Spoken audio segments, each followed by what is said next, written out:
आगामी 26 मई यानी कल बुधवार को राज्य में सुपर साइक्लोन यस पहुंचने की आशंका जताई जा रही है। पिछले साल 20 मई को ही राज्य में अम्फान साइक्लोन ने दस्तक दी थी।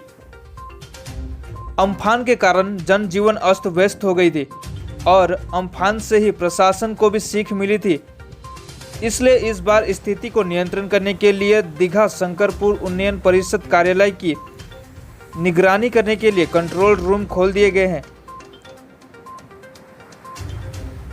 उन्नयन परिषद के उपाध्यक्ष तरुण जाना और मुख्य कार्यकारी अधिकारी मानस मंडल सोमवार से ही खुद ही मॉनिटरिंग कर रहे हैं। मानस मंडल ने कहा कि फिलहाल लॉकडाउन के कारण दीघा में कोई पर्यटक नहीं है। हालांकि तटीय लोगों के लिए माइकिंग के जरिए चेतावनी दी जा रही है और उन्हें सुरक्षित स्थानों पर पहुंचाया जा रहा है। आपदा से निपटने के लिए एनडीआरएफ, एसडीआरएफ की टीम के साथ नौसेना का एक दल भी है। সমুদ্র খুবই উত্তাল, যে কোনো মুহূর্তে সমুদ্রের জল ঝাঁপিয়ে আসতে পারে। তাই সকল জনসাধারণের উদ্দেশ্যে জানানো যাচ্ছে যে আপনারা নিরাপদ জায়গায় আশ্রয় গ্রহণ করুন।